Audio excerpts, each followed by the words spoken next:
Hi, willkommen zurück zu einem neuen Video, in dem ich unterschiedlichste Newcomer-Düfte mit dabei habe. Tatsächlich 7 an der Zahl. Insofern würde ich sagen, wir machen einen Schnelldurchlauf durch die einzelnen Düfte, sodass ihr von jedem so einen groben Überblick bekommt, in welche Duftrichtung er geht, wonach er riecht und ob er natürlich zu euch passen könnte. Und der allererste Duft, den ich dabei habe, ist der Milk and Matcha von Obvious. Und allein vom Namen her kann ich definitiv schon sagen, dass das ein Duft ist, den ich sehr, sehr, sehr gerne trage.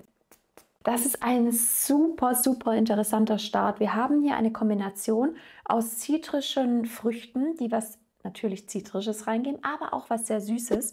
Clementine, Mandarine und schon im ersten Riechen eben diese grünen Matcha-Mate-Vibes, die damit reinkommen. Hier haben wir wirklich so einen ganz tollen Matcha-Tee-Vibe in Kombination eben mit was leicht Süßem hier auch aus Orangenblüte. Das ist schon wirklich eine sehr interessante Kombination.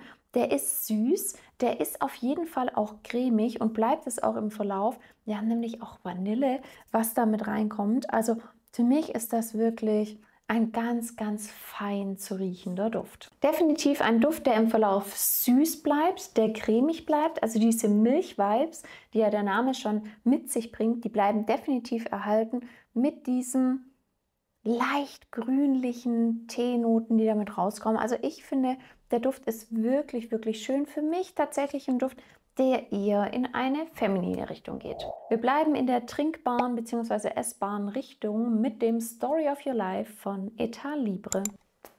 Das ist ein harzig süßer Auftakt, wie so, kennt ihr das auf so Apfelkuchen, diese Streusel obendrauf? So ist das ein bisschen. Wir haben hier auch Hefe, Gebäck, Duftnoten mit drin. Ja, also mich erinnert es wirklich an diese Streusel, die auf dem Kuchen immer oben mit drauf kommen. Der ist süß, der ist gourmandig, der hat eine Busi-Note, der hat was leicht angeschwipstes, alkoholisches, aber auch würziges, wie ich finde. Und bleibt auf jeden Fall im Verlauf süß, hat holzige, harzige Noten, die da nochmal mit reinkommen. Für mich deswegen auch nicht unbedingt ein femininer Gourmand, weil durch dieses holzige, rubenartige, also leicht alkoholische, der bleibt natürlich süß, aber ich finde, der könnte theoretisch auch von Männern getragen werden. Also warm, busi, ganz schön süß, gourmand, würzig, holzig.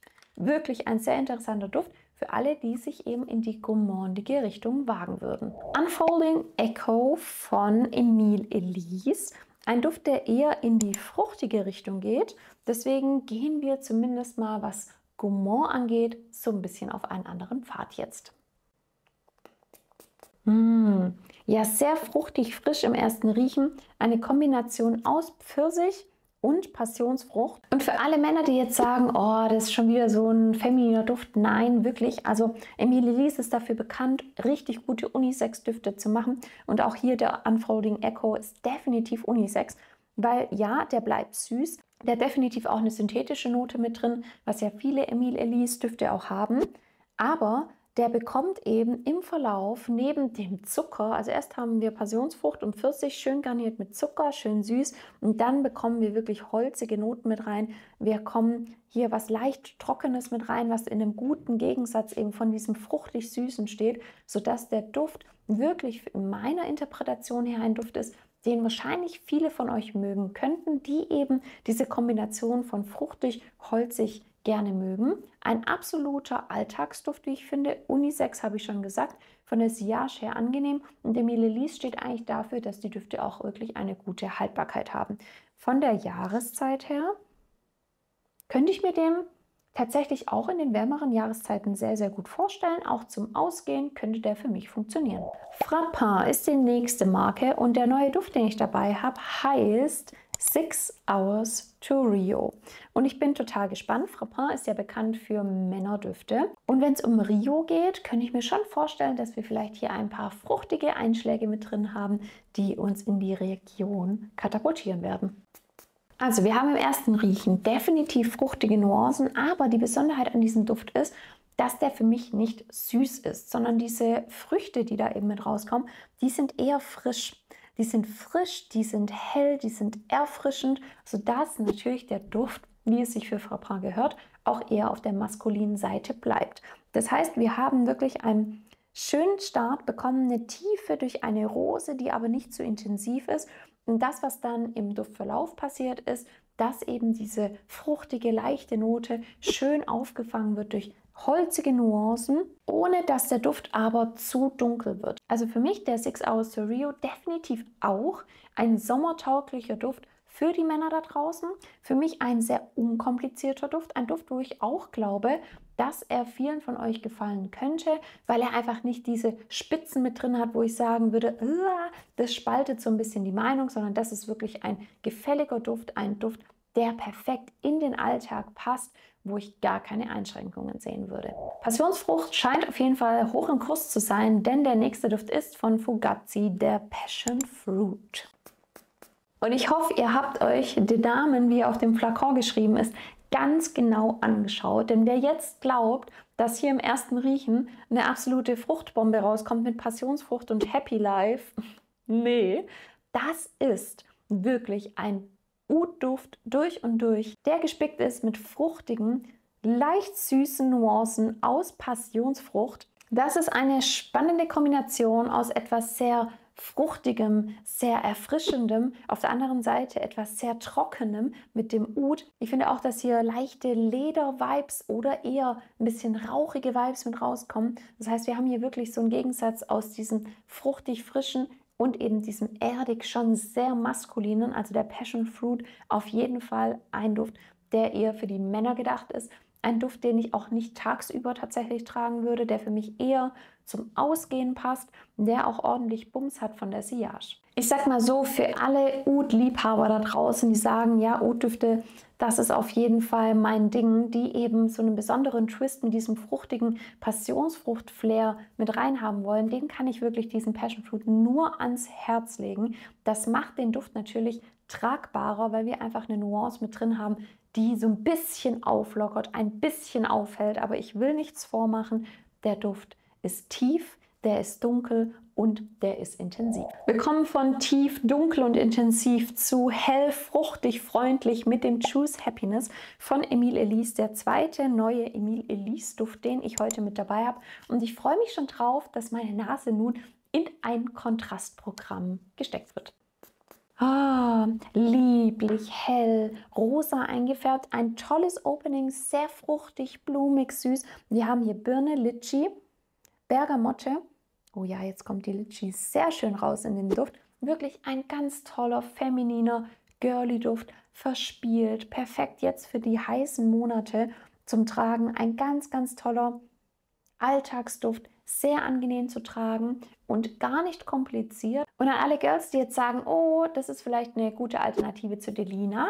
Ja, aber wir haben hier im Verlauf wirklich einen ganz besonderen Twist mit drin, denn wir bekommen auf jeden Fall leichte Weihrauchnoten, leichte ledrige Noten. Das heißt, der hat einfach diesen Kontrast von diesem lieblichen, süßen und diesem leicht verruchten, verführerischen, was da einfach im Verlauf mit reinkommt. Und ja, ich habe am Anfang gesagt, dass das ein femininer Duft durch und durch ist, aber vielleicht könnt ihr euch denken, dass ich hier jetzt an der Stelle ein bisschen revidieren muss, denn wir bekommen eben diesen leicht rauchigen Einschlag in diesen Duft mit rein, sodass der Duft auch für alle Männer da draußen sich eignen könnte, die aber natürlich trotzdem dieses leicht fruchtig, süß, liebliche schon mögen müssen und leiden wissen müssen, aber theoretisch könnte der auch von Männern getragen werden. Und zu guter Letzt hat Parfums de Marly auch einen neuen Duft released, den ich natürlich euch nicht vorenthalten möchte. Das ist der Castley, auch ein Duft, der wohl für den Sommer richtig gut geeignet sein soll. Den habe ich tatsächlich noch nicht gerochen und bin echt gespannt drauf.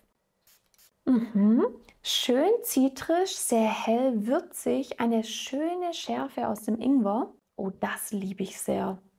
Ich bin mal gespannt, wie der sich entwickelt, weil bis jetzt würde ich den auch tragen. Normalerweise sind das ja eher die männlichen Düfte, denn wir bekommen Petitgrain mit rein, Zitronenpetitgrain, und das macht das Ganze noch zitrischer, aber eben auch etwas bitter, und ich liebe Petitgrain. In Kombination mit Neroli bekommen die hier so leichte Sauberkeitsvibes mit rein. Ganz, ganz, ganz angenehm zu riechen.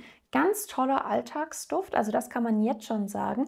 Ein Duft, der sehr unkompliziert ist, egal vom Anlass her oder auch von dem, wie es euch gefallen könnte. Auch das, glaube ich, ist einfach ein Duft, der breiten Masse gefallen wird. Der Duft wird im Verlauf schon ein bisschen herber, er bekommt was leicht Holziges mit rein. Ich finde aber, das ist wirklich ein Duft, der hat so Signature-Duft-Potenzial. Der ist nämlich nicht langweilig. Also natürlich hat er dieses Duschgel-Vibe mit sich drin und trägt es auch mit, aber er ist sehr, sehr interessant komponiert. Und ich sag mal so, im Gegensatz zum Duschgel wird der Duft locker eine Haltbarkeit von 10 Stunden haben, weil es ist ein Parfums de Marly Duft und ihr könnt sagen, was ihr wollt, ob ihr Parfums de Marly mögt oder nicht, aber die Haltbarkeit ist immer bombastisch. Ein wirklich ganz, ganz schön komponierter Duft. Ich bin Fan davon, schon allein, weil wir eben dieses Petitgrin, dieses Besondere mit drin haben. Ich finde, der ist modern, der ist zeitlos, der fügt sich einfach sehr, sehr gut in den Tagesablauf mit rein und das ist ein Duft, mit dem man sich immer wohlfühlen kann. Und ich hoffe, ich habe auch für dich einen Duft dabei, der dich vielleicht neugierig gemacht hat. Du weißt, du bekommst die Düfte auf parfumery.com oder du machst hier mit beim Gewinnspiel, da kannst du einen in 8 ml gewinnen. Dafür einfach den Channel abonnieren, like das Video und schreib mir in die Kommentare, welchen von diesen Düften du in 8 ml austesten möchtest. Und ich sage bis zum nächsten Video. Tschüssi!